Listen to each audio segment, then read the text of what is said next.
അടിസ്ഥാന സൗകര്യ വികസനത്തിന് കൂറ്റൻ പദ്ധതികൾ പ്രഖ്യാപിച്ചും സ്വകാര്യ നിക്ഷേപം വൻതോതിൽ ലക്ഷ്യമിട്ടും UDF സർക്കാരിന്റെ ആദ്യ ബജറ്റ് അവതരിപ്പിച്ചു VD സതീശൻ. സംസ്ഥാനം കടുത്ത സാമ്പത്തിക പ്രതിസന്ധിയിലാണെന്ന് പറഞ്ഞാരംഭിച്ച ബജറ്റിൽ നിരവധി വികസന പദ്ധതികളാണുള്ളത്.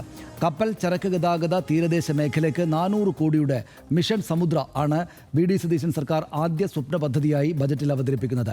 ദക്ഷിണ കേരള സാമ്പത്തിക ഇടനാഴി, ഏവിയേഷൻ ലോജിസ്റ്റിക് ഹബ്ബ്, നിക്ഷേപകരെ ആകർഷിക്കാൻ ഇൻവെസ്റ്റ് കേരളം സെൽ തുടങ്ങിയവയാണ് ബജറ്റിലെ മറ്റ് വമ്പൻ പ്രഖ്യാപനങ്ങൾ. മുൻ മുഖ്യമന്ത്രി ഉമ്മൻചാണ്ടിയുടെ പേരിലുള്ള ആരോഗ്യ ഇൻഷുറൻസ് പദ്ധതിയിൽ ഓരോ കുടുംബത്തിനും 25 ലക്ഷത്തിന്റെ പരിരക്ഷ ലഭിക്കും. ബജറ്റ് ആകെ പരിശോധിച്ചാൽ സംസ്ഥാനം സാമ്പത്തിക പ്രതിസന്ധിയിലല്ല എന്ന് മനസ്സിലാക്കാമെന്ന് പ്രതിപക്ഷം ആരോപിച്ചു. വമ്പൻ പ്രഖ്യാപനങ്ങൾക്ക് വേണ്ടത്ര പണം വകയിരുത്തിയില്ല എന്നും പ്രതിപക്ഷത്തിന്റെ വിമർശനമുണ്ട്. ബജറ്റിൽ കേന്ദ്ര സർക്കാരിന്റെ സാമ്പത്തിക ഉപരോധങ്ങളെ വിമർശിക്കുന്നതൊന്നുമില്ലെന്നും പ്രതിപക്ഷം ആരോപിച്ചു. VD സതീശൻ സർക്കാരിന്റെ ആദ്യ ബജറ്റിന് കേരളം എത്ര മാർക്കിടും? കാണാം RDX റാപ്പ്. കേരളം കടുത്ത സാമ്പത്തിക പ്രതിസന്ധിയിലാണെന്ന ധവളപത്രത്തിന്റെ ചുവട് പിടിച്ചാണ് മുഖ്യമന്ത്രി VD സതീശൻ ബജറ്റ് പ്രസംഗം ആരംഭിച്ചത്. മുൻ സർക്കാരിന്റെ ബജറ്റിൽ കണക്കുകൾ തെറ്റായ രീതിയിൽ കാണിച്ചെന്നും കിഫ്ബിയും സെക്യൂരിറ്റി കമ്പനിയും അടക്കം സർക്കാരിന് സാമ്പത്തിക ബാധ്യത ഉണ്ടാക്കിയെന്നും ആദ്യം തന്നെ പറഞ്ഞുവച്ചു. കേരളത്തെ പോർട്ട് സിറ്റിയാക്കി മാറ്റാനുള്ള മിഷൻ സമുദ്ര, ഗുരുതര രോഗം ബാധിച്ചവർക്കും സാമ്പത്തിക പരാധീനത അനുഭവിക്കുന്നവർക്കും വിദ്യാഭ്യാസത്തിന് പണമില്ലാത്തവർക്കും വൺ കേരള കരുതൽ മിഷൻ, ഉന്നത വിദ്യാഭ്യാസത്തിനായി കേരള നോളജ് വാലി തുടങ്ങി തിരുവനന്തപുരം, കോഴിക്കോട് ലൈറ്റ് മെട്രോ പദ്ധതിയും മലബാറിൽ ഒരു അന്താരാഷ്ട്ര സ്റ്റേഡിയവും ബജറ്റിലുണ്ട്.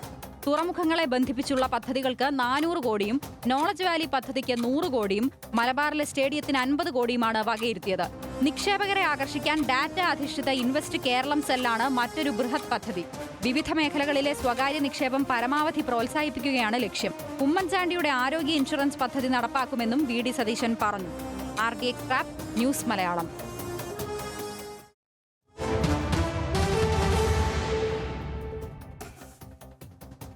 സ്വകാര്യ നിക്ഷേപങ്ങളെ കൊണ്ടുവരാൻ വേണ്ടിയാണ് ബജറ്റ് എന്ന ആക്ഷേപം ശരിയാണെന്നും നിക്ഷേപത്തിനായി സംസ്ഥാനങ്ങൾ മത്സരിക്കുകയാണെന്നും മുഖ്യമന്ത്രി VD സതീശൻ പറഞ്ഞു. ഇവിടെ ആരും വരാൻ പാടില്ല എന്നല്ല ഞങ്ങളുടെ നയം. നിക്ഷേപത്തെ പ്രോത്സാഹിപ്പിച്ചാലേ സമ്പദ് വ്യവസ്ഥയെ മെച്ചപ്പെടുത്താൻ കഴിയൂ. സ്വകാര്യ നിക്ഷേപം ഇല്ലെങ്കിൽ കേരളം ഉണ്ടാകില്ല എന്നും ക്ലീഷേ വാചകങ്ങൾ ഉപയോഗിച്ച് കേരളത്തിന്റെ ഭാവി കളയരുത് എന്നും മുഖ്യമന്ത്രി പറഞ്ഞു. ഇതെല്ലാം എല്ലാ സംസ്ഥാനങ്ങളിലും, കേരളത്തിലെ, ഇന്ത്യയിലെ എല്ലാ സംസ്ഥാനങ്ങളിലെയും ഇൻവെസ്റ്റ്മെന്റ് പോളിസിയാണിത്. 25 കൊല്ലം പുറകെ നടക്കുവാണ് കേരളം. ഞങ്ങൾ അതിനല്ല വന്നിരിക്കുന്നത്. ഞങ്ങൾ അധികാരത്തിൽ വന്നിരിക്കുന്നത് കേരളത്തെ 25 കൊല്ലത്തേക്ക് തിരിച്ചു കൊണ്ടുപോകാൻ വേണ്ടിയിട്ടല്ല, 25 കൊല്ലത്തേക്ക് മുമ്പിലേക്ക് കൊണ്ടുപോകുന്നതിന് വേണ്ടിയിട്ടാണ്.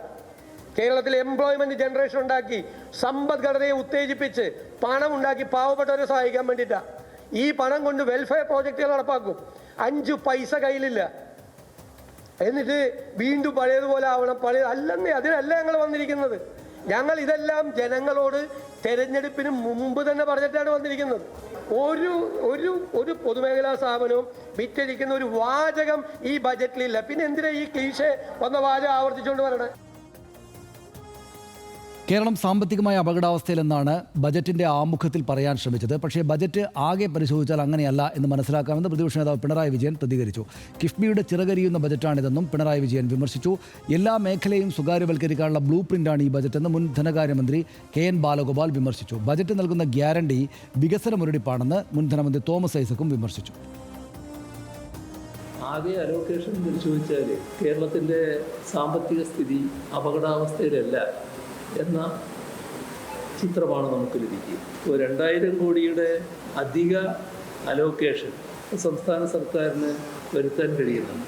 കിഫ്ബിയുടെ ചിറകരിയുന്ന നിലപാടാണ് ഈ ബജറ്റിൽ സ്വീകരിച്ചിരിക്കുന്നത്. അതിൻ്റെ പിന്നിലെ രാഷ്ട്രീയം എല്ലാവർക്കും മനസ്സിലാക്കാൻ കഴിയുന്നതാണ്. കിഫ്ബി എന്ന ആശയത്തെ തന്നെ അവസാനിപ്പിക്കാനുള്ള നീക്കമായിട്ട് വേണം ഇതിനെ കാണാൻ.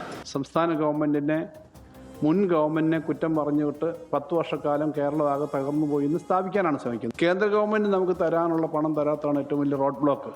കേന്ദ്ര ഗവൺമെൻറ്റിന് ഒരക്ഷരം പോലും പറയാൻ ധനകാര്യമന്ത്രി ആയതിനു ശേഷവും മുഖ്യമന്ത്രി തയ്യാറായിട്ടില്ല. ഇപ്പം കേരളത്തിൻ്റെ താല്പര്യം സംരക്ഷിക്കുന്ന ഒരൊറ്റ കാര്യം പോലും ബഡ്ജറ്റിൽ പറഞ്ഞിട്ടില്ല കേന്ദ്ര ഗവൺമെൻറ് ചെയ്യേണ്ടത്. അതാണ് പ്രധാനപ്പെട്ട പ്രശ്നം. RD ഗ്രാൻറ്റിൻ്റെ കാര്യത്തിൽ അവർ അനൗൺസ് ചെയ്തിട്ടില്ല എന്ന് പറഞ്ഞിട്ട് വലിയ തോതിൽ ജീവനക്കാരുടെയും സാധാരണക്കാരുടെയും പൊതുവായ സോഷ്യൽ സർവീസ് സെക്ടേഴ്സിൻ്റെ എല്ലാം പണത്തിനകത്ത് വെട്ടിക്കുറവ് വന്നിരിക്കുന്നു. പ്ലാനിനടക്കം വെട്ടിക്കുറവ് വന്നിരിക്കുന്നു. അതിൻ്റെ പറ്റ് പറഞ്ഞുകൊണ്ട് ധവളപത്രത്തിൽ പറഞ്ഞതുപോലെ സ്വകാര്യവൽക്കരണത്തിനായിട്ട് എല്ലാ മേഖലയിലും, കടലും കായലും പുഴകളും നമ്മുടെ വിമാനത്താവളങ്ങൾ, തുറമുഖങ്ങൾ, കരിമണൽ, വൈദ്യുതി ഇതെല്ലാം സ്വകാര്യവൽക്കരിക്കാനുള്ള ഒരു ബ്ലൂ പ്രിൻ്റ് തന്നെയാണ് അദ്ദേഹം തയ്യാറാക്കിയിരിക്കുന്നത്. 2026-27 പുതുക്കിയ ബഡ്ജറ്റ് നൽകുന്ന ഗ്യാരണ്ടി ഇതാണ്: വികസന മുരടിപ്പ്. നീണ്ട ഒരു വിഷ് ലിസ്റ്റ് ഉണ്ട് ഭാവിയിൽ ചെയ്യാൻ പോകുന്ന കാര്യങ്ങൾ. പക്ഷെ അതൊന്നും ചെയ്യാനുള്ള പണം ഈ ബഡ്ജറ്റിലില്ല. പക്ഷേ ഇതിപ്പോൾ ബജറ്റിൻ്റെ വിശദാംശങ്ങൾ പകൽ മുഴുവൻ നമ്മൾ കൊടുത്തുകൊണ്ടിരിക്കുന്നത് കൊണ്ട് ശ്രദ്ധിക്കുന്ന ആൾക്ക് അറിയാവുന്നതുകൊണ്ട് നമ്മൾ കൂടുതൽ വിശദാംശങ്ങളിലേക്ക് പോകുന്നില്ല. ഇതിപ്പോൾ ഡോക്ടർ തോമസ് ഐസക് തന്നെ അവസാനം പറഞ്ഞ പോലെ വലിയ നീണ്ടൊരു വിഷ് ലിസ്റ്റ് ഉണ്ട്. അപ്പോൾ അതൊക്കെ സംഭവിക്കുകയാണെങ്കിൽ നമുക്ക് സന്തോഷകരമായിട്ടുള്ള കാര്യമാണ്. അങ്ങനെ സന്തോഷകരമായിട്ടുള്ള പ്രഖ്യാപനങ്ങൾ ഉണ്ടായിരുന്ന ബജറ്റിനെ എന്തുകൊണ്ട് സംശയത്തോടെ നോക്കുകയാണെന്നാണ് പ്രതിപക്ഷം പറയുന്നുണ്ടാവുക? ആ പ്രതിപക്ഷത്തിൻ്റെ വിമർശനങ്ങളിൽ കാര്യമുണ്ടോ? കാര്യമുണ്ടോ എന്ന് ചോദിച്ചാൽ പ്രതിപക്ഷത്തിന് പറയാൻ കുറേയേറെ കാരണങ്ങളുണ്ട്. സ്വാഭാവികമായും ഈ പറയുന്ന കാരണങ്ങളിൽ ചിലതൊക്കെ വാസ്തവമല്ല എന്ന് സംശയിക്കാവുന്ന സാഹചര്യവുമുണ്ട്. പക്ഷേ എന്തൊക്കെയായാലും ഈ വിഷ് ലിസ്റ്റിനെ കുറിച്ച് പറയുമ്പോൾ എല്ലാ സർക്കാരുകൾക്കും വലിയ നീണ്ട വിഷ് ലിസ്റ്റ് തന്നെയാണുള്ളത്. പിന്നെ സംസ്ഥാനത്തിൻ്റെ ഒരു സാമ്പത്തികാവസ്ഥയൊക്കെ വെച്ച് അതിൽ എത്രത്തോളം പ്രായോഗികമാക്കി എടുക്കാൻ കഴിയും എന്നുള്ള പ്രശ്നം വരുമ്പോഴാണ് ഇത് പല പദ്ധതികളിലും ഒക്കെ പിന്നോട്ടടി ഉണ്ടാവുന്നത് എന്നുള്ളതാണ് വാസ്തവം. നമ്മളിപ്പോൾ ആലോചിച്ച് നോക്കിക്കഴിഞ്ഞാൽ ഇതിൽ പല പദ്ധതികളും ഇപ്പോൾ ലൈറ്റ് മെട്രോ കണ്ടല്ലോ. ഈ ലൈറ്റ് മെട്രോ തന്നെ മെട്രോയായും ലൈറ്റ് മെട്രോ ആയിട്ടും എത്രയോ തവണ ആവർത്തിക്കപ്പെട്ടതാണ്. ഇപ്പോൾ തിരുവനന്തപുരത്തും കോഴിക്കോടും ലൈറ്റ് മെട്രോ പദ്ധതി വീണ്ടും ഇത്തവണ ബജറ്റിൽ വന്നിട്ടുണ്ട്. ഇത് പലപ്പോഴായി ആവർത്തിക്കപ്പെടുന്നതാണ്. പക്ഷേ അതിൻ്റെ ബജറ്റ് അലോക്കേഷനിലേക്ക് പോകുമ്പോൾ അല്ലെങ്കിൽ അതിന് ഫണ്ട് എവിടെ നിന്ന് കണ്ടെത്തും എന്നുള്ളതിലേക്ക് വരുമ്പോൾ ഈ കാര്യം നടപ്പാവാനുള്ള സാധ്യത വീണ്ടും വൈകുകയാണ്. ഇത് യാഥാർത്ഥ്യമാണ്. പിന്നെ സംസ്ഥാനത്തിൻ്റെ പ്രശ്നം എന്താണ് എന്നുള്ളത് പ്രതിപക്ഷ നേതാവായിരിക്കുമ്പോൾ മുതൽ വി.ഡി. സതീശൻ ആവർത്തിച്ച് പറഞ്ഞു പോകുന്നത് എന്താണ്? കടക്കെണിയിലാണ്, സംസ്ഥാനത്തിൻ്റെ സാമ്പത്തികമായ നിലനിൽപ്പ് വലിയ പ്രതിസന്ധിയിലാണ്, ഫണ്ട് കൂടുതൽ കണ്ടെത്തേണ്ട ഒരു സാഹചര്യമുണ്ട്. അത് കണ്ടെത്തിയാൽ മാത്രമേ അദ്ദേഹത്തിൻ്റെ ഭാവനയ്ക്കനുസരിച്ചുള്ള ഒരു സങ്കല്പത്തിലേക്ക് കൊണ്ടുപോകാൻ കഴിയൂ, ആ ഒരു സാഹചര്യത്തിലേക്ക് കൊണ്ടുപോകാൻ കഴിയുന്നു. അദ്ദേഹം മുഖ്യമന്ത്രിയാകുമ്പോൾ തന്നെ നമ്മൾ നേരത്തെ ചർച്ച ചെയ്ത 1-2 കാര്യങ്ങളുണ്ട്. ഒന്ന്, അദ്ദേഹം മുഖ്യമന്ത്രിയാവുന്നു എന്നത്. 2, അദ്ദേഹം തന്നെ ധനവകുപ്പ് കൈകാര്യം ചെയ്യും എന്നുള്ളത് നമ്മൾ പല ആവർത്തി ഇവിടെ പറഞ്ഞു പോയതാണ്. അതുമാത്രമല്ല, അദ്ദേഹം തന്നെയാണ് തുറമുഖ വകുപ്പും കൈകാര്യം ചെയ്യുന്നത്. അപ്പോൾ അദ്ദേഹം മാതൃകയാക്കുന്നത്, അതായത് സാമ്പത്തിക വളർച്ചയ്ക്ക് വേണ്ടി അദ്ദേഹം മാതൃകയാക്കുന്നത് ഒരുപക്ഷെ ദുബായോ സിംഗപ്പൂരോ ഒക്കെ പോലെയുള്ള ഒരു സാധ്യതയാണ്. അതായത് തുറമുഖത്തിലൂടെ അല്ലെങ്കിൽ മാരിടൈം ബിസിനസ്സിലൂടെ ഈ സംസ്ഥാനത്തിൻ്റെ വിശാലമായ തീരപ്രദേശത്തിൻ്റെ സാധ്യതകളെ പ്രയോജനപ്പെടുത്തിക്കൊണ്ട് കൂടുതൽ സാമ്പത്തികമായി വളരാനുള്ള സാധ്യതയുണ്ടാകുമോ എന്നുള്ളതാണ് അദ്ദേഹം ആഗ്രഹിക്കുന്നത്. അതിനുള്ള ശ്രമങ്ങളിലേക്ക് പ്രധാനമായും കാലൂന്നുമ്പോൾ തന്നെ അങ്ങനെയൊക്കെ സാമ്പത്തിക വളർച്ച ഉണ്ടായാൽ നടപ്പാവാൻ സാധ്യതയുള്ള കുറേയേറെ പദ്ധതികൾ കൂടി അദ്ദേഹം പറഞ്ഞു വയ്ക്കുന്നു എന്നുള്ളതാണ് എനിക്ക് തോന്നിയത്. അല്ലെങ്കിൽ പിന്നെ ഈ പറയുന്ന മിഷൻ സമുദ്ര എന്നുള്ളത് 400 കോടിയാണ് അതിന് വകയിരുത്തിയിരിക്കുന്നത്. പക്ഷേ പ്രതിപക്ഷം ഇപ്പോൾ ആരോപിക്കുന്നത് ഞങ്ങൾ 1000 കോടി വിഴിഞ്ഞത്തിന് മാത്രം മാറ്റിവെച്ചതാണ്, എന്നിട്ടാണ് മിഷൻ സമുദ്രയ്ക്ക് 400 കോടിയെന്ന്. പക്ഷേ 1000 കോടി അവിടെ വകയിരുത്തുമ്പോൾ അതിലേക്ക് ഇത്രത്തോളം പ്രൈവറ്റ് പാർട്ടിസിപ്പേഷൻ അവർ ഉദ്ദേശിച്ചിരുന്നോ എന്നുള്ള കാര്യത്തിൽ സംശയമുണ്ട്. പ്രൈവറ്റ് പാർട്ടിസിപ്പേഷൻ അവരും പ്രോത്സാഹിപ്പിച്ചിരുന്നു എന്നുള്ളത് സത്യമാണ്. പക്ഷേ ഇത്തവണ വി.ഡി. സതീശൻ അത് ഊന്നിപ്പറയുകയാണ്. സ്വകാര്യ മേഖലയിലൂടെ തന്നെയായിരിക്കും ഒരു വളർച്ച സാധ്യമാവുക എന്നുള്ള സങ്കല്പത്തിലാണ് ഈ സർക്കാർ ഉള്ളത്. അതിനുവേണ്ടിയാണ് ശ്രമം നടക്കുന്നത് എന്ന്. അപ്പോൾ അത് പ്രധാനമായും ഈ 400 കോടിയുള്ളെങ്കിലും അതിനപ്പുറത്തുള്ള ഇൻവെസ്റ്റ്മെൻറ്റ് വേറെ വരും എന്നുള്ളതായിരിക്കുമല്ലോ അവർ കണക്കാക്കുന്നത്. അതുപോലെ ഈ പറയുന്ന അതേസമയം ഈ സ്പേസ് എക്കോണമിയെക്കുറിച്ച്, ഏവിയേഷൻ ഹബിനെക്കുറിച്ച്, ജോബ് വാച്ച് ടവറിനെക്കുറിച്ച്, സ്റ്റേഡിയങ്ങൾ വരുന്നതിനെക്കുറിച്ച്, മെഡിക്കൽ കോളേജുകൾ വരുന്നതിനെക്കുറിച്ചൊക്കെ പറയുമ്പോൾ അവിടെയൊക്കെ പറഞ്ഞു പോകുന്നത് മെഡിക്കൽ കോളേജിന് 50 കോടിയാണ് മാറ്റി വെച്ചിരിക്കുന്നത്. ഹരിപ്പാടും ഒരെണ്ണം തിരുവനന്തപുരത്തും. അതിൽ തന്നെ ഒരു വിമർശനം എന്താണ്? ആലപ്പുഴ ഒരു മെഡിക്കൽ കോളേജ് ഉള്ളപ്പോൾ 20 കിലോമീറ്റർ അപ്പുറത്ത് ഹരിപ്പാട് ഇനിയും മെഡിക്കൽ കോളേജ് വേണോ എന്നുള്ളതാണ് ഒരു ചോദ്യം. പക്ഷേ 50 കോടി കൊണ്ട് ഒരു ആശുപത്രിയിലെ മിനിമം ഉപകരണങ്ങൾ വാങ്ങിച്ചാൽ അവസാനിക്കുന്നതാണ് അതിൻ്റെ സാഹചര്യം എന്നുള്ളത് നമുക്കറിയാം. ഒരു ആശുപത്രി ഒന്ന് മിനുക്കിയെടുക്കണമെങ്കിൽ ഇപ്പോൾ 50 കോടി പോരാ, ഇത്തരം ഒരു മെഡിക്കൽ കോളേജിനൊന്ന് മിനുക്കിയെടുക്കണമെങ്കിൽ. അപ്പോൾ ഒരു മെഡിക്കൽ കോളേജിന് മാറ്റി വെച്ചാൽ അത്രയേ ഉള്ളൂ. അപ്പോൾ ഇത് എപ്പോഴെങ്കിലും സാധ്യമാകും. ജോബ് വാച്ച് ടവറിന് വേണ്ടി 2 കോടി 2.5 കോടി എങ്ങാണ്ടാണ് മാറ്റി വെച്ചിരിക്കുന്നത്. 2 കോടി കൊണ്ട് എന്ത് സാധ്യമാവാനാണ് എന്നുള്ള ചോദ്യം അവശേഷിക്കുകയാണ്. അതുപോലെ ഈ സ്പേസ് എക്കോണമിക്ക് വേണ്ടിയിട്ട് 5 കോടി മാറ്റി. അപ്പോൾ അവിടുന്നെല്ലാം നമ്മൾ മനസ്സിലാക്കേണ്ട കാര്യം ഇതിലെല്ലാം ഒരുപക്ഷെ പ്രൈവറ്റ് പാർട്ടിസിപ്പേഷൻ ഉണ്ടായേക്കാം എന്നുള്ളതാണ്. ഈ സ്പേസ് എക്കോണമിയുമായി ബന്ധപ്പെട്ട് അദ്ദേഹം മുന്നോട്ട് വയ്ക്കുന്ന സംഗതികൾ. പിന്നെ ഒരു പോസിറ്റീവായ ഒരു ഘടകം എനിക്ക് തോന്നിയ കാര്യം, ഇതിലെല്ലാം ഇപ്പോൾ ഒരു റോഡ് മാപ്പ് പൂർണ്ണമായി അർത്ഥത്തിലില്ലെങ്കിലും ഇതിൻ്റെ ഒരു സ്പ്ലിറ്റ് കൃത്യമായി പറഞ്ഞു പോകുന്നുണ്ട്. അതായത് എന്തൊക്കെയാണ് നമുക്ക് വേണ്ടത്. ഇപ്പോൾ സ്റ്റാർട്ടപ്പിന് വേണ്ടിയിട്ട് സ്റ്റാർട്ടപ്പുകളെ സഹായിക്കാൻ എന്നതെല്ലാം അപ്പുറം ആ സ്റ്റാർട്ടപ്പ് എങ്ങനെയൊക്കെ ആയിരിക്കണം എന്നത് സംബന്ധിച്ചുള്ള ഒരു ധാരണ ഉണ്ട്. ഇപ്പോൾ AI കാര്യം അതിന് മാറ്റിവെച്ചിരിക്കുന്ന തുക വളരെ പരിമിതമാണ് എങ്കിൽ കൂടി അങ്ങനെ ഒരു സങ്കല്പം അവിടെയുണ്ട്. അത് വളരാനുള്ള ഒരു ബീജാവാപം, ഒരു ആലോചനയുടെ ഒരു തുടക്കം എന്ന നിലയ്ക്ക് അതൊക്കെ നമുക്ക് കാണാൻ കഴിയും. പക്ഷേ ആത്യന്തികമായി ഇതിനെല്ലാം പണം കണ്ടെത്താനുള്ള മാർഗമായി സ്വകാര്യ മേഖലയുടെ കടന്നുവരവിനെ തന്നെയാണ് മുഖ്യമന്ത്രി കാണുന്നത് എന്നാണ് തോന്നുന്നത്. തുറമുഖം തന്നെയാണ് അദ്ദേഹത്തിൻ്റെ ഒരു പ്രധാനപ്പെട്ട മേഖല. അങ്ങനെയാണ് എനിക്ക് പ്രാഥമികമായി അതേക്കുറിച്ച് പറയാനുള്ളത്. ബാക്കി സനീഷ് പറഞ്ഞിട്ട് പറയാം. അല്ല, എനിക്കും കൂടുതലായിട്ടൊന്നും പറയാനില്ല. ഈ തുറമുഖ സംഗതി അദ്ദേഹത്തിൻ്റെ തെരഞ്ഞെടുപ്പ് കാലത്ത് തന്നെ അദ്ദേഹം പറഞ്ഞ കാര്യമാണല്ലോ. അതായത് അത് ഒരു പുതിയ ഇന്നോവേറ്റീവായിട്ടുള്ള സംഗതിയുമായിരുന്നു. നമ്മൾ ആദ്യമായിട്ട് കേൾക്കുമ്പോൾ ഹർഷൻ ഓർമ്മയില്ല, യൂട്യൂബ് ഇൻ്റർവ്യൂവിലാണ് അദ്ദേഹം ആദ്യമായിട്ട് ഈ തുറമുഖങ്ങളുമായി ബന്ധപ്പെട്ട് അല്ലെങ്കിൽ കടലിലൂടെയുള്ള ഗതാഗതം എന്നതൊക്കെയുള്ള കാര്യങ്ങൾ അദ്ദേഹം പറഞ്ഞത്. അപ്പോൾ ആ ഏരിയ അദ്ദേഹത്തിന് അദ്ദേഹം മെനക്കെട്ട് അധ്വാനിച്ചിട്ട് ഒരു ഐഡിയ ഉണ്ടാക്കി വെച്ചിരിക്കുന്നതാണ്. അതിൽ അദ്ദേഹത്തിനൊരു വിഷനുണ്ട്. ആ വിഷൻ അനുസരിച്ച് കാര്യങ്ങളുമായിട്ട് മുന്നോട്ട് പോകുമെന്ന് തെരഞ്ഞെടുപ്പിന് മുമ്പ് തന്നെ അദ്ദേഹം പറഞ്ഞാണ്. റിസൾട്ട് വന്നു, സർക്കാർ ഉണ്ടാക്കി. അപ്പോൾ അദ്ദേഹത്തിൻ്റെ ഒരു ഊന്നൽ അതിനകത്തുണ്ട് എന്നിപ്പോൾ ബജറ്റിലൂടെ മനസ്സിലായി. പക്ഷേ ഇതിപ്പോൾ പ്രതിപക്ഷം VD സതീശൻ മുഖ്യമന്ത്രിയും ഇത് ഈ ക്ലീഷയാണ് എന്ന് പറഞ്ഞ് തള്ളിക്കളയുകയാണെങ്കിലും പ്രതിപക്ഷത്തിൻ്റെ നേതാക്കൾ മുന്നോട്ട് വെക്കുന്ന ഈ സ്വകാര്യ നിക്ഷേപത്തിൻ്റെ വമ്പൻ വരവിനെ അതിന് അദ്ദേഹം നിഷേധിക്കുന്നില്ല. അതായത് മുഖ്യമന്ത്രി VD സതീശൻ അത് സ്വകാര്യ നിക്ഷേപം ഉണ്ടാകില്ല, അല്ലെങ്കിൽ സ്വകാര്യവൽക്കരണം അല്ല തൻ്റെ ലക്ഷ്യമെന്ന് പറയുന്നേയില്ല. എന്ന് മാത്രമല്ല അദ്ദേഹം പറയുന്നത് അങ്ങനെ സ്വകാര്യ നിക്ഷേപത്തെ ഇങ്ങോട്ട് ആകർഷിക്കുക എന്നുള്ളത് എല്ലാ സംസ്ഥാനങ്ങളും ചെയ്യുന്നതാണ്, ഞങ്ങളത് ചെയ്യും. ഈ പഴയ കാലത്തുണ്ടായിരുന്ന സംഗതികളെല്ലാം തള്ളിക്കളഞ്ഞല്ല മുന്നോട്ട് പോകുന്നത്, ഞങ്ങൾ അതിനു വേണ്ടിയിട്ടല്ല വന്നിരിക്കുന്നത്, ക്ലീഷേ ഡയലോഗുകൾ അടിച്ചിട്ട് കാര്യമില്ല എന്നാണ്. പക്ഷേ അപ്പോഴും നമ്മുടെ ഒരു പ്രശ്നം എന്താണെന്ന് വെച്ചാൽ, അതായത് ഈ തീരദേശം കടൽ എന്ന് പറയുന്നത് ഇപ്പോൾ ഈ കാലത്ത് കൂടുതലായിട്ട് തന്നെയും കടൽ എന്നത് ഓരോ നാടിൻ്റെയും ഏറ്റവും വലിയ സമ്പത്താണ്, ഏറ്റവും വലിയ പ്രധാനപ്പെട്ട ഒരു കാര്യമാണ് എന്നത് കടൽ തീരവും കടലും എന്നുള്ളത് ഒരു ലോകത്തെമ്പാടുള്ള ഒരു ഇപ്പോൾ നോൺ ഫാക്റ്റാണ്, എല്ലാവർക്കും അറിയാവുന്നൊരു കാര്യമാണ്. അപ്പോൾ അവിടെ ഒരു ഭരണാധികാരി അദ്ദേഹത്തിൻ്റെ ഐഡിയ അനുസരിച്ച് കാര്യങ്ങൾ, അതായത് സംസ്ഥാനത്തിൻ്റെ ആകെ സാമ്പത്തികമായിട്ടുള്ള അഭിവൃദ്ധിക്ക് ഉതകുന്ന സംഗതികൾ നടപ്പാക്കുന്നതിൽ തെറ്റൊന്നുമില്ല. പക്ഷേ പ്രശ്നം എന്താണെന്ന് വെച്ചാൽ അതിന് സ്വകാര്യ നിക്ഷേപം, അതിനുകൂടെ സ്വകാര്യ മേഖലയിലേക്ക് ആളുകൾ വരുന്നു എന്ന് പറഞ്ഞപ്പോൾ ആരൊക്കെയായിരിക്കും വരിക, എന്തായിരിക്കും അവരുടെ ലക്ഷ്യം?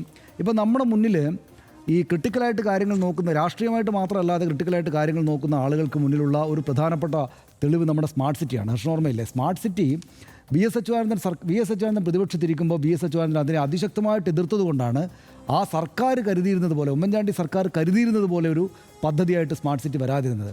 പിന്നീട് നമ്മൾ ഈ കാലമാകുമ്പോഴേക്കും മനസ്സിലാക്കുന്നത് എന്താണ്, ശരിക്കും VS അച്യുതാനന്ദനും അന്ന് VS അച്യുതാനന്ദൻ്റെ കൂടെ ഉണ്ടായിരുന്ന ജോസഫ് സി മാത്യുവിനെ പോലുള്ള ഇപ്പോൾ VD സതീശൻ്റെ പക്ഷത്തുണ്ടായിരിക്കുന്ന ആളുകളും ശരിയാവണ്ണം ചൂണ്ടിക്കാണിച്ചതുപോലെ അതൊരു ലാൻഡ് ഗ്രാബ് ചെയ്യാനുള്ളൊരു പരിപാടിയായിരുന്നു എന്ന് കൂടുതൽ വ്യക്തമായല്ലോ. ആ കമ്പനിക്ക് ഈ വിലയേറിയ സ്വത്ത് ഭൂമി, അതായത് വാല്യൂ ആഡ് ചെയ്തിരിക്കുന്ന ഈ ഭൂമിയെ കൈവശം വെക്കാനുള്ളൊരു പരിപാടിയായിരുന്നു എന്ന് നമുക്കിപ്പോൾ പൂർണ്ണമായിട്ട് ബോധ്യമായല്ലോ. ഇപ്പോൾ സമ്പൂർണ്ണമായിട്ടും നമ്മുടെ പൊതു ഉടമസ്ഥയിൽ കിടക്കുകയാണ്. അപ്പോൾ സ്വാഭാവികമായിട്ടും ഈ സ്വകാര്യവൽക്കരണത്തിന് ഞങ്ങൾ എതിരല്ല, സ്വകാര്യ നിക്ഷേപം പരമാവധി വരണമെന്ന് പറയുമ്പോൾ ഇപ്പോൾ ഒരുപക്ഷെ സ്മാർട്ട് സിറ്റിയേക്കാളെ കൂടുതൽ എത്രയോ വാല്യൂബിൾ ആവുന്ന നമ്മുടെ കടൽ തീര മേഖലയിലേക്കുള്ള പദ്ധതികളെ കൂടെ ഇങ്ങനെയുള്ള സ്വകാര്യവൽക്കരണത്തിലേക്ക് കൊണ്ടുപോകുന്നത് ശരിയായിരിക്കുമോ?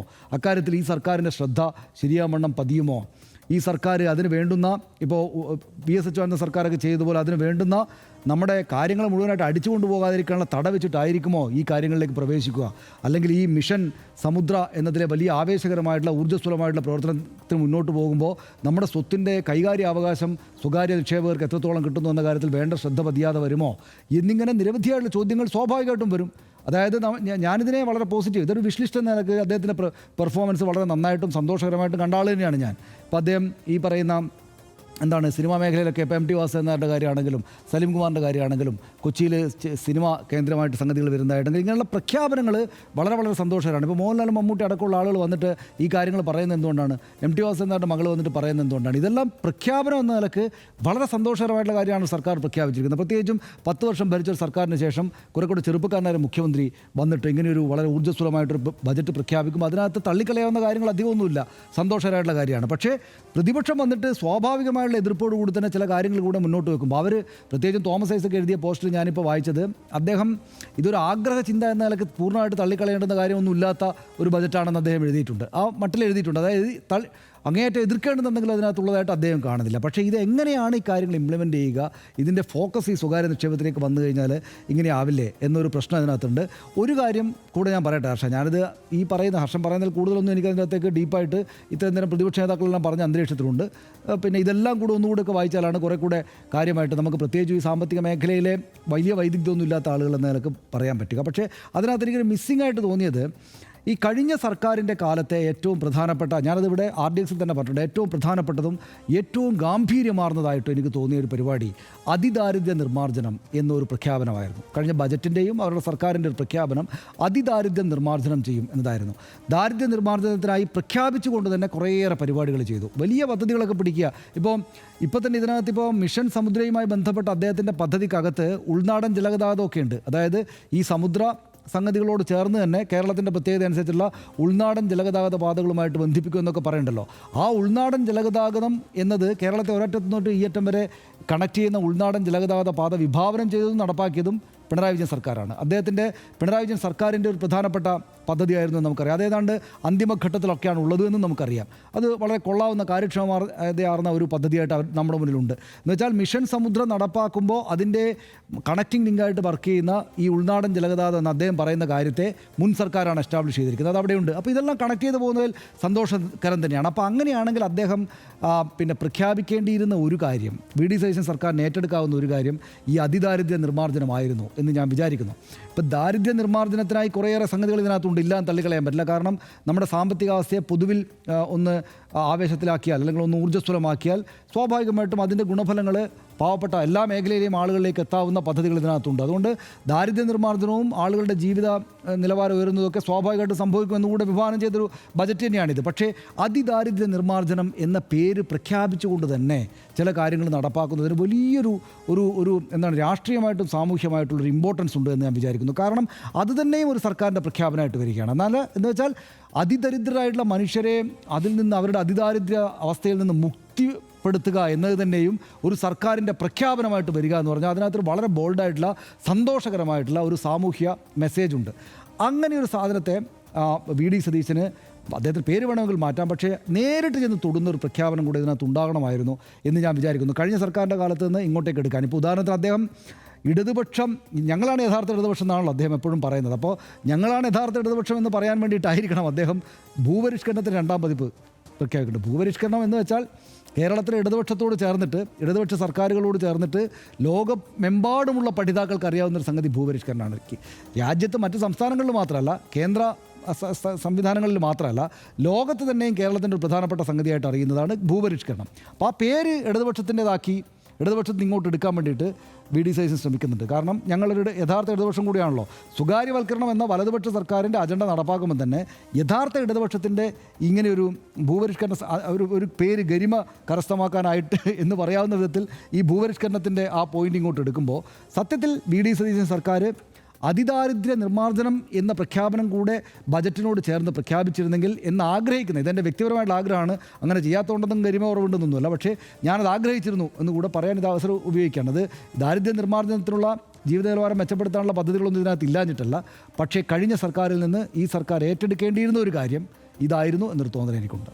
റൈറ്റ്. പക്ഷേ ഇതിനകത്തൊരു കാര്യമുണ്ട് സനീഷ്, ഈ ലാൻഡ് റിഫോംസ് 2.0 അങ്ങനെ പ്രഖ്യാപിക്കുമ്പോൾ അടിസ്ഥാനപരമായി ഇത്തവണ അത് പ്രഖ്യാപിക്കപ്പെട്ടിട്ടുള്ളത് ആ നിലയ്ക്ക് അല്ല, തിരിച്ചാണ്, നേരെ തിരിച്ചാണ്. കാരണം ഇത് കുത്തകകൾക്ക് കൂടുതൽ പ്രയോജനം ചെയ്യുന്ന തരത്തിലുള്ള ഒരു ലാൻഡ് റിഫോംസ് ആണ് ഉദ്ദേശിക്കുന്നത്. കാരണം അടിസ്ഥാനപരമായി എന്തൊക്കെയാണ് അതിനകത്ത് ഉദ്ദേശിക്കുന്നത്?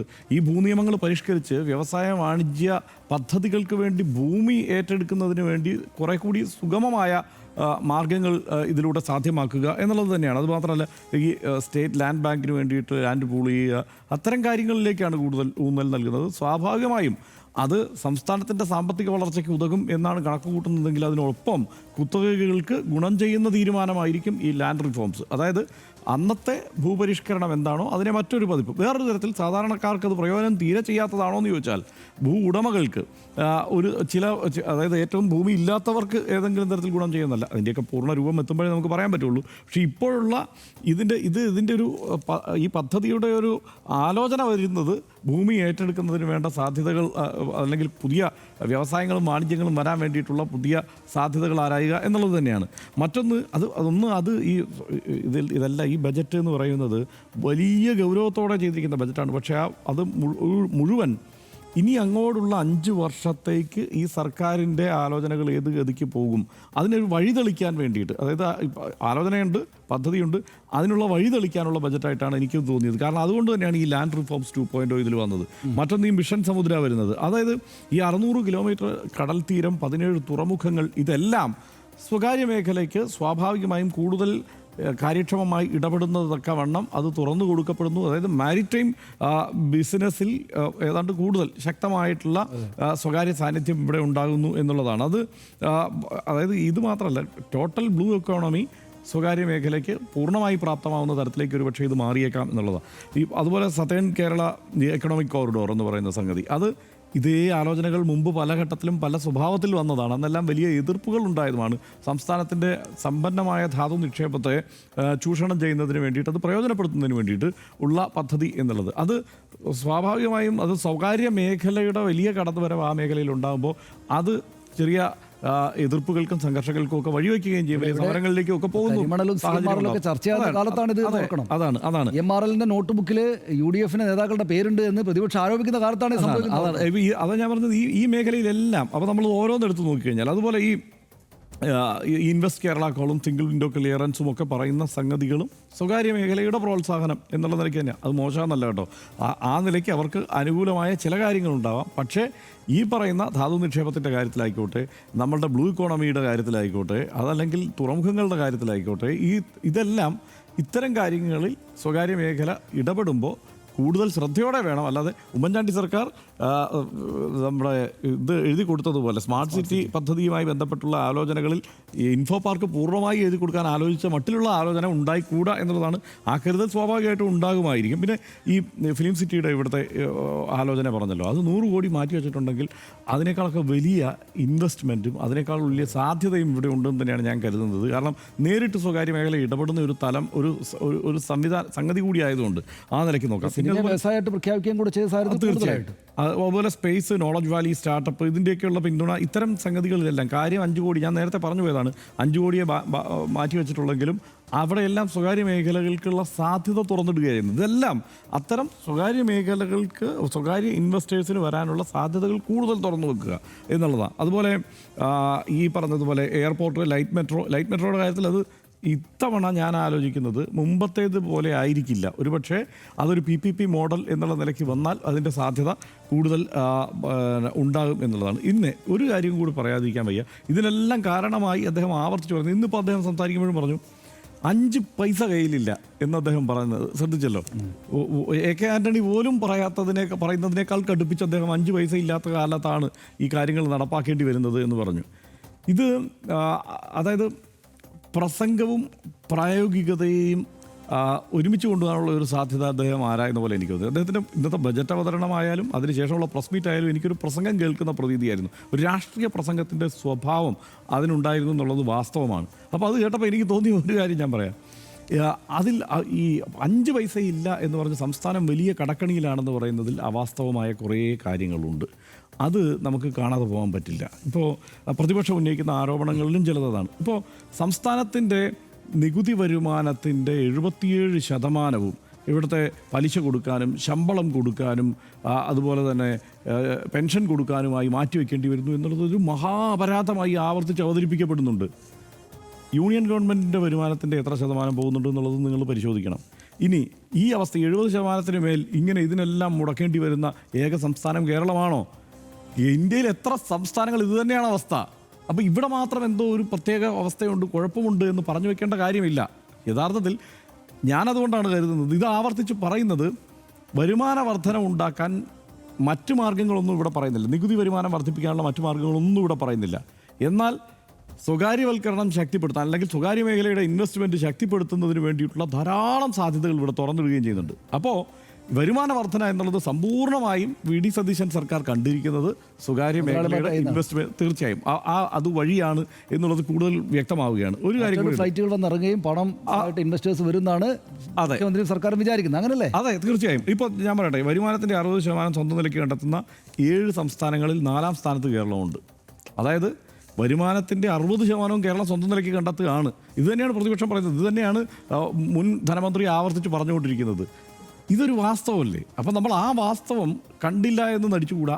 അത് നമ്മൾ കാണാതെ പോയിട്ട് ഈ മറ്റ് ഈ പദ്ധതികളെ പുകഴ്ത്തി മാത്രം അങ്ങ് പോയി കഴിഞ്ഞാൽ നമുക്കൊരു പ്രശ്നമുണ്ട് എന്ന് തോന്നും. ഇതിനകത്ത് ബജറ്റുമായിട്ട് നേരിട്ട് ബന്ധമില്ലാത്തൊരു കാര്യം ഞാൻ പറയട്ടെ. PMCയുമായി ബന്ധപ്പെട്ട് ഇപ്പം അത് പറയാനുള്ള സാഹചര്യം ഇതാണ്. അതായത് അതിമനോഹരമായിട്ടാണ്, അതിസമർത്ഥമായിട്ടാണ് VD സതീശൻ സംസാരിക്കുക. നമുക്ക് ഇതിനകത്ത് തന്നെ ബോധ്യപ്പെട്ടല്ലോ. നേരത്തെ പ്രതിപക്ഷ നേതൃസ്ഥാനത്തിരുന്നതിനേക്കാൾ നമുക്ക് ഇക്കാര്യം ബോധ്യപ്പെടുന്ന അദ്ദേഹത്തിന് സംസാരിക്കാനുള്ള ശേഷി, കാര്യങ്ങളെ ബോധ്യപ്പെടുത്താനുള്ള കമ്മ്യൂണിക്കേറ്റർ എന്ന നിലക്കുള്ള ശേഷി എത്രത്തോളം ബൃഹത്തായതാണ് എന്ന് നമ്മൾ ഓരോ ദിവസം അറിഞ്ഞുകൊണ്ടിരിക്കുകയാണ്. ഇപ്പം ബജറ്റ് പ്രസംഗമാണെങ്കിലും അങ്ങനെയായിരുന്നു. ഇപ്പോൾ നമ്മൾ കേട്ട ബജറ്റ് പ്രസംഗത്തിന് ശേഷമുള്ള അദ്ദേഹത്തിൻ്റെ പ്രതികരണമാണെങ്കിലും ആ ഷാർപ്പായിട്ട് അദ്ദേഹത്തിന് പറഞ്ഞ് സമ്മതിപ്പിക്കാൻ. അതുകൊണ്ടാണ് സനീഷേ ഇത്, അതായത് നേരത്തെ ഇദ്ദേഹം ഈ തെരഞ്ഞെടുപ്പിന് മുമ്പ് അദ്ദേഹം എന്തായിരിക്കണം കേരളത്തിൻ്റെ ഒരു ഫിനാൻഷ്യൽ പ്ലാൻ എന്നുള്ളത് അദ്ദേഹം വളരെ കൃത്യമായി ഇങ്ങനെ ആവർത്തിച്ച് പറയുന്നുണ്ടായിരുന്നു. സാധാരണക്കാരന് കേട്ടാൽ ശരിയാണല്ലോ എന്ന് തോന്നുന്ന തരത്തിലുള്ള കാര്യങ്ങളാണ് അദ്ദേഹം. അതിനകത്ത് ഞാനത് പറയാൻ വന്നതെന്ന് വെച്ചാൽ ഇതുമായിട്ട് ബന്ധപ്പെട്ടല്ല. ഇപ്പോൾ PMCയുമായി ബന്ധപ്പെട്ട് ഇന്നും ഒരു വാർത്താ സമ്മേളനത്തിൽ അദ്ദേഹം സംസാരിച്ചല്ലോ. PMCയുമായി ബന്ധപ്പെട്ട് കഴിഞ്ഞ സർക്കാർ, അദ്ദേഹം ശരിയല്ലാത്ത വസ്തു വീണ്ടും പറയാണ്, ശരിയല്ലാത്ത കാര്യം. കഴിഞ്ഞ സർക്കാർ പിന്നെ ക്യാൻസൽ ചെയ്തിരുന്നില്ല എന്ന് അദ്ദേഹം ആവർത്തിച്ച് പറയാണ്. ക്യാൻസൽ ചെയ്തിരുന്നില്ല, റദ്ദാക്കിയിരുന്നില്ല എന്ന് അദ്ദേഹം ആവർത്തിച്ച് പറയുമ്പോൾ അദ്ദേഹം ഇടയ്ക്ക് പറയുന്നതാണ് മരവിപ്പിക്കുക മാത്രമേ ചെയ്തിട്ടുള്ളൂ എന്ന്. മരവിപ്പിക്കുക മാത്രമേ ചെയ്തിട്ടുള്ളൂ എന്ന് പറയുമ്പോൾ പത്രക്കാർക്ക് ചോദിക്കാൻ പറ്റുന്നില്ല. അദ്ദേഹം വളരെ ഇതായിട്ട് പറയാം. അപ്പോൾ അദ്ദേഹം എന്നാൽ PMC മരവിപ്പിക്കും ഞങ്ങളെന്നത് അദ്ദേഹത്തെ പ്രഖ്യാപിക്കാൻ പറ്റില്ലേ? അതായത് ശരി, വാദത്തിന് സമ്മതിക്കുന്നു. കഴിഞ്ഞ സർക്കാർ PMC ക്യാൻസൽ ചെയ്തിരുന്നില്ല, അവർ ഒപ്പിട്ടിരുന്നു, ധാരണാപത്രം ഒപ്പിട്ടിട്ട് ധാരണാപത്രം ക്യാൻസൽ ചെയ്തിരുന്നില്ല എന്നാണ് അദ്ദേഹം പറയുന്നത്, റദ്ദാക്കിയിരുന്നില്ല എന്നാണ്. പക്ഷേ അദ്ദേഹം പറയുന്നുണ്ട് ഇവർ മരവിപ്പിച്ചിരുന്നു എന്ന്. നമ്മുടെ മുന്നിൽ വസ്തുതയുണ്ടല്ലോ. കേന്ദ്രം ഇപ്പോൾ PMCയുടെ ഡാഷ്ബോർഡ് അവിടെയുണ്ട്. ഡാഷ്ബോർഡിൽ ഒന്നും നമ്മൾ കേരളം എന്തെങ്കിലും ചെയ്തതായിട്ട് കാണാനില്ല. അവിടെ തെളിവായിട്ട് തന്നെ അവിടെയുണ്ട്. കേന്ദ്ര സർക്കാർ കോടതിയിൽ കൊടുത്തിരിക്കുന്ന അഫിഡവിറ്റിനകത്തുള്ള വിവരങ്ങളും നമ്മുടെ മുമ്പിൽ. അപ്പോഴും ഇദ്ദേഹം പറയുകയാണ്, VD സതീശൻ മുഖ്യമന്ത്രി പറയുകയാണ് അങ്ങനെയല്ല വസ്തുത, കഴിഞ്ഞ സർക്കാർ ഇങ്ങനെ ചെയ്തു എന്നാണ്. പക്ഷേ കഴിഞ്ഞ സർക്കാർ മരവിപ്പിച്ചിരുന്നു എന്ന് അദ്ദേഹം സമ്മതിക്കുന്നുണ്ട്. പത്രക്കാർ സ്വാഭാവികമായിട്ടും അദ്ദേഹത്തിന് ചോദിക്കേണ്ടത്, അല്ലെങ്കിൽ അദ്ദേഹം അടുത്ത വാർത്താ സമ്മേളനത്തിൽ അദ്ദേഹം നമ്മളോട് പറയേണ്ടത്, ശരി, ഇടതുപക്ഷ സർക്കാർ, പിണറായി സർക്കാർ PMC ധാരണാപത്രം ഒപ്പിട്ടതിന് ശേഷം അത് മരവിപ്പിച്ചിരുന്നു എന്ന് താങ്കൾ സമ്മതിക്കണ്ടല്ലോ. എന്നാൽ ഈ സർക്കാരിന് മരവിപ്പിച്ചാൽ പോരെ, എന്തുകൊണ്ട് നിങ്ങൾ മരവിപ്പിക്കുന്നില്ല എന്തെങ്കിലും അദ്ദേഹം മറുപടി പറയണം. അപ്പോൾ ഇതിൻ്റെ ഒരു പ്രശ്നം ഞാൻ പറയാൻ ഉദ്ദേശിച്ചത് എന്താണെന്ന് വെച്ചാൽ, അതിസാമർഥ്യമുള്ള വാക്കുകൾ കൊണ്ട് എല്ലാ കാലത്തും കാര്യങ്ങളായിട്ട് മുന്നോട്ട് പോകാൻ VD സതീശന് സാധിക്കില്ല മുഖ്യമന്ത്രി. അദ്ദേഹം ബജറ്റാണെങ്കിലും അതെ, അല്ലെങ്കിൽ ഇതുപോലുള്ള വിഷയങ്ങളാണെങ്കിലും അതെ, അദ്ദേഹത്തിൻ്റെ സഹപ്രവർത്തകർ, സഹമന്ത്രിമാർ, മറ്റദ്ദേഹത്തിൻ്റെ പക്ഷത്തുള്ള നേതാക്കൾ സംസാരിക്കുന്നതിനേക്കാൾ മനോഹരമായിട്ടും സമർത്ഥമായിട്ടും സംസാരിക്കാൻ പറ്റുന്നു എന്നത് ഒരു പരിധി, ഒരു സമയം വരെ അദ്ദേഹത്തെ സഹായിക്കും. അത് കഴിഞ്ഞാൽ പിന്നെ റിയാലിറ്റി വന്ന് അദ്ദേഹം പറഞ്ഞത്, അതായത് വളരെ ഈസി ആയിട്ട്, അതായത് അദ്ദേഹം പണ്ട് മറ്റേ മുനമ്പം പ്രശ്നം 10 മിനിറ്റ് കൊണ്ട് പരിഹരിക്കാമെന്ന് പറഞ്ഞ മട്ടിൽ തന്നെ അദ്ദേഹം പറഞ്ഞ കുറേ കാര്യങ്ങളുണ്ട്. ഇപ്പോൾ നികുതി കുടിശ്ശിക 25,000 കോടി വരാനുണ്ട്, അതങ്ങോട്ട് പിരിച്ചെടുക്കുക. അതുപോലെ എന്താണ്, സ്വർണ്ണ മേഖലയിൽ നിന്ന് 15,000 കോടി അധികം പിരിച്ചെടുക്കാനുള്ള സാധ്യതയുണ്ട്, അതങ്ങോട്ട് പിരിച്ചെടുക്കുക. അതുപോലെ ഈ ഫയലിങ്ങുമായി ബന്ധപ്പെട്ടുള്ള പിശകുകൾ കാരണം ഒരു 25,000 കോടി പിരിച്ചെടുക്കാൻ നമുക്ക് ലാഭിക്കാൻ കഴിയും, അതിങ്ങ് ലാഭിച്ചെടുക്കുക. അതായത് ഏതോ സിനിമയിൽ പറയത്തില്ലേ, വെള്ളാപ്പം ഇങ്ങനെ ടപ്പേന്ന് ചുട്ടെടുക്കുന്നത് പോലെ ഈ പ്രശ്നം പരിഹരിക്കാമെന്ന മട്ടിൽ അദ്ദേഹം പറയുന്നുണ്ട്. പക്ഷേ ആ മട്ടിൽ പരിഹരിക്കാനുള്ള ഒരു മാർഗവും ഇപ്പോഴില്ല. യാഥാർത്ഥ്യത്തിലേക്ക് എത്തുമ്പോൾ ഇതൊക്കെ അദ്ദേഹത്തിൻ്റെ തെരഞ്ഞെടുപ്പിന് മുമ്പുള്ള പ്രസംഗങ്ങളിലോ പോഡ്കാസ്റ്റുകളിലോ ഒക്കെ പറഞ്ഞിട്ടുണ്ട്. പക്ഷേ ആ മട്ടിൽ കാര്യങ്ങൾ പരിഹരിക്കാവുന്ന സാഹചര്യമില്ല. പക്ഷേ അത് കണ്ടെത്താൻ വേണ്ട ഒരു മാർഗം എന്നുള്ളത് സ്വകാര്യ മേഖലയാണെന്ന് കരുതിക്കൊണ്ട് അതിന് വേണ്ട മാർഗങ്ങൾ അദ്ദേഹം ചെയ്യുന്നു. അവിടെ ഇതിനകത്ത് ഒരു ഒറ്റ കാര്യം കൂടെ പറയാൻ ശ്രമിച്ചേ. പക്ഷേ അതുകൊണ്ടുണ്ടാകുന്ന സംഭവം എന്താണെന്നറിയാവോ? ഇന്ന് 2 പേരാണ്, ഇപ്പം നമ്മളുടെ ചാനലിൽ തന്നെ 2 പേരാണ് അഴിമതിയുടെ സാധ്യത ആരോപിച്ചത്. ഒന്ന് MP രാജേഷും, മറ്റൊന്ന് ഡോക്ടർ തോമസ് ഐസക്കും. MP രാജേഷ് പറഞ്ഞത് ഇത് അദാനിയുടെ പദ്ധതികളുമായി ബന്ധപ്പെടുത്തിക്കൊണ്ടാണ് അദ്ദേഹത്തിൻ്റെ തെരഞ്ഞെടുപ്പിന് തൊട്ടു പിന്നാലെയുള്ള മംഗലാപുരം യാത്രയൊക്കെ ചേർത്ത് വെച്ചുകൊണ്ട് അഴിമതിയുടെ സാധ്യത ആരോപിച്ചിരിക്കുകയാണ്.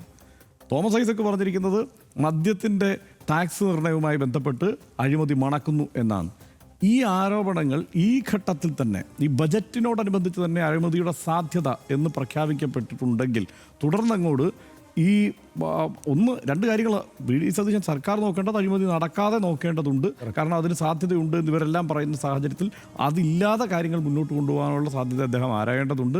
മറ്റൊന്ന്, പ്രതിപക്ഷം ഇനി നിരന്തരം ആരോപണങ്ങളുടെ മുൾമുനയിൽ ഈ സർക്കാരിനെ നിർത്തുമെന്നുള്ളതായിരുന്നു സംശയം. ഒറ്റ കാര്യം പറയാം, അതായത് ഈ ബജറ്റ് വലിയ ഉണർവുണ്ടാക്കിയിരിക്കുന്ന ചില ഭാഗങ്ങൾ ഈ കോർപ്പറേറ്റ് സ്വകാര്യ സ്ഥാപനങ്ങളുടെ ബോർഡ് റൂമുകളാണ്. ഇപ്പം തന്നെ അവർ ഉണരുകയും അടുത്ത ചാർട്ടേഡ് ഫ്ലൈറ്റ് ബുക്ക് ചെയ്യുകയൊക്കെ ചെയ്തിട്ടുണ്ടാകും. എന്തൊക്കെ പദ്ധതികൾ, പ്രൊജക്റ്റുകൾ ഈ കടൽ തീരവുമായിട്ട് ബന്ധപ്പെട്ടിട്ടും കേരളത്തിലെ സവിശേഷമായ സാഹചര്യങ്ങളിൽ എന്തൊക്കെ പ്രപ്പോസൽസ് വെക്കാം എന്നത് സംബന്ധിച്ച് കോർപ്പറേറ്റ് കമ്പനികളുടെ ബോർഡ് റൂമുകളിൽ ഇപ്പോൾ വലിയ ചർച്ചകൾ ഇപ്പോൾ തന്നെ ആരംഭിച്ചിട്ടുണ്ടാകും. അപ്പോൾ അത് നല്ലത് തന്നെ. അത് ഈ ഞങ്ങൾ ആ വഴിക്ക് തന്നെയാണ് പോകാൻ പോകുന്നത്. ഇൻവെസ്റ്റ്മെൻറ്റ് തേടുകയാണ് സ്വകാര്യ മേഖലയിൽ നിന്ന് എല്ലാ സംസ്ഥാനങ്ങളും എന്ന് അദ്ദേഹം പറഞ്ഞ സ്ഥിതിക്ക് ആ മേഖലയിലൂടെയാണ് ഇവർ പോവുക എന്ന കാര്യത്തിൽ സംശയമില്ല സർക്കാർ. പക്ഷേ അവരുടെ ആശയങ്ങളല്ല, അവർക്ക് മാത്രം ലാഭം ഉണ്ടാക്കുന്ന കാര്യങ്ങളല്ല വിജയിക്കേണ്ടത്. സംസ്ഥാനത്തിൻ്റെ താല്പര്യങ്ങൾക്കകത്തു നിന്നുള്ള സംഗതികൾക്ക് അവരുടെ സ്വകാര്യ നിക്ഷേപത്തെ ഉപയോഗിക്കുക മാത്രമേ ചെയ്യാവൂ എന്ന് കേരളം സ്വാഭാവികമായിട്ടും. ഒരു കാര്യം കൂടിയുണ്ട് സതീഷ്, ഇപ്പോൾ സാധാരണക്കാരെ നേരിട്ട് തോന്നുന്ന ചില പ്രശ്നങ്ങളിൽ ഈ തിരുത്തൽ വരുത്തിയ ബജറ്റ് എന്ന നിലയ്ക്ക് നോക്കുമ്പോഴുള്ള പ്രശ്നം, അതായത് തദ്ദേശ ഭരണ സ്ഥാപനങ്ങൾക്കുള്ള വിഹിതത്തിൽ വെട്ടിക്കുറവ് വരുത്തിയിട്ടുണ്ട്, തൊഴിലുറപ്പ് പദ്ധതിയുടെ കാര്യത്തിൽ വെട്ടിക്കുറവ് വരുത്തിയിട്ടുണ്ട്. ഇതൊക്കെ സാധാരണക്കാരെ നേരിട്ട് ബാധിക്കുന്ന പ്രശ്നങ്ങളാണ്. ഏറ്റവും സാധാരണക്കാരായ ആളുകളെ നേരിട്ട് ബാധിക്കുന്ന പ്രശ്നങ്ങളാണ്. ഒരു കാര്യം കൂടി ഉണ്ട്, കാരുണ്യയുടെ ഫണ്ട് കുറഞ്ഞിട്ടുണ്ട്. അത് സ്വാഭാവികമായിട്ടും അപ്പം നമ്മൾ മനസ്സിലാക്കേണ്ടതാണ്, കാരുണ്യ ഘട്ടം ഘട്ടമായി ഇല്ലാതെയാവും. അതിനുശേഷം ഉമ്മൻചാണ്ടി ആരോഗ്യ ഇൻഷുറൻസ് പദ്ധതിയിലേക്ക് അത് പതുക്കെ മാറും എന്നുള്ളതാണ്. അതിൻ്റെ ഇപ്പോൾ അതിനെക്കുറിച്ച് പഠിക്കാൻ ഒക്കെയാണ് തൽക്കാലം ഉദ്ദേശിക്കുന്ന ഈ 10 കോടി എന്ന് നമുക്ക് മനസ്സിലാക്കാം. അത് നടപ്പാവാൻ അപ്പോൾ കൂടുതൽ വൈകും എന്നാണ് നമ്മൾ മനസ്സിലാക്കേണ്ടത്. ഒരുപക്ഷെ ഒരു വർഷത്തിനപ്പുറമായിരിക്കും അതിൻ്റെ ഒരു പ്രായോഗികതയിലേക്കൊക്കെ കിടക്കുക. അതിന് ഫണ്ട് എവിടെ നിന്ന് കണ്ടെത്തും എന്നുള്ളതാണ് മനസ്സിലാക്കേണ്ട. ഇനി നമ്മൾ ചർച്ച ചെയ്യേണ്ട മറ്റൊരു കാര്യം, കാരുണ്യം നിന്നാൽ കാരുണ്യയുടെ ഫണ്ട്, കാരുണ്യയിൽ ചെലവഴിക്കുന്ന പണമുണ്ടാവും, അതിലൊതുങ്ങുന്നതായിരിക്കില്ല ഈ 25 ലക്ഷം രൂപയുടെ ഇൻഷുറൻസ് എന്നുള്ളതാണ് പ്രശ്നം. മിഷൻ സമുദ്ര, കേരള നോളജ് വാലി, ഉമ്മൻചാണ്ടി ആരോഗ്യ ഇൻഷുറൻസ് പദ്ധതി തുടങ്ങിയ വമ്പൻ പ്രഖ്യാപനങ്ങളാണ് മുഖ്യമന്ത്രി ഇന്ന് നടത്തിയത്. സാമ്പത്തിക പ്രതിസന്ധി നിലനിൽക്കുമ്പോഴും ധാരാളം വികസന പദ്ധതികൾ വി ഡി സതീശൻ്റെ ബജറ്റിൽ ഇടം പിടിച്ചിട്ടുണ്ട്. അപ്പോഴും വികസന പദ്ധതികൾക്ക് ആവശ്യമായ അത്രയും തുക ബജറ്റിൽ നീക്കിവെച്ചിട്ടില്ല എന്നാണ് സാമ്പത്തിക വിദഗ്ധർ വ്യക്തമാക്കുന്നത്. 1.5 മണിക്കൂറിലേറെ നീണ്ട ബജറ്റ് പ്രസംഗത്തിൽ ക്ഷേമ പെൻഷൻ, വയനാട് പുനരധിവാസ ടൗൺഷിപ്പ്, വയനാട് തുരങ്കപാത, ലൈഫ് മിഷൻ പദ്ധതി എന്നിവയെക്കുറിച്ച് പറയാനും വി ഡി സതീശൻ തയ്യാറായിട്ടില്ല. പക്ഷേ പിന്നാക്കം നിൽക്കുന്ന വിഭാഗങ്ങളുടെ ശാക്തീകരണത്തിന് ഈ ബജറ്റ് പ്രത്യേകം പ്രാധാന്യം നൽകിയിട്ടുമുണ്ട്. സിനിമാ മേഖലയെ ശക്തിപ്പെടുത്തുന്നതിനായി നിരവധി പുതിയ പദ്ധതികൾക്ക് രൂപം നൽകാനുള്ള തീരുമാനവും സ്വാഗതാർഹമാണ്. കേരളത്തെ മൊത്തത്തിൽ ഒരു തുറമുഖ നഗരമാക്കി മാറ്റാനുള്ള സ്വപ്ന പദ്ധതി വി ഡി സതീശൻ മുന്നോട്ട് വെച്ചിട്ടുണ്ട്. ഇതിനെല്ലാം ഉപരി സംസ്ഥാനത്ത് സ്വകാര്യ നിക്ഷേപം കൊണ്ടുവരികയാണ് UDF നയം എന്ന കാര്യവും ഏറെക്കുറെ ബജറ്റിൽ നിന്ന് വ്യക്തവുമാണ്.